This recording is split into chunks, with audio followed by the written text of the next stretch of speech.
I got asked a lot about how I went from nothing to where I am now. I would say consistency is a major factor to succeed on YouTube.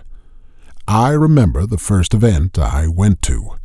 It was a Samsung event in New York City. In that event, I met YouTubers for the first time. That was probably 6 years after I started YouTube. So it took a while. But again, consistency is the key. And let me tell you something. If I was starting over today, I will take inspiration from other places. But I will always come back to my own voice in my own perspective. Don't try to be something else that already exists. Find your own new angle, your own new voice, and your own new way of showing or talking about things, and a lot of it will just come. If you're just starting out, let me tell you something. Know what you want.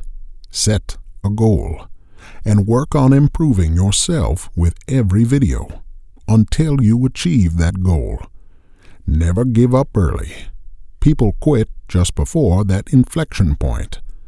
I made my first 100 videos for less than 100 subscribers.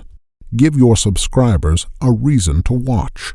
Don't do it just for the money. At the time when I started, YouTubers had to apply to the YouTube Partner Program. So I remember specifically applying and getting denied. And once you get denied, there's a 6-month period where you can't apply again. So I waited for 6 months and applied again and got denied again. Then waited another 6 months, applied again, and got denied again.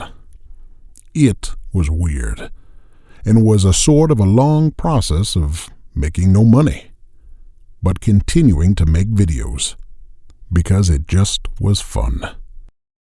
Time to get started.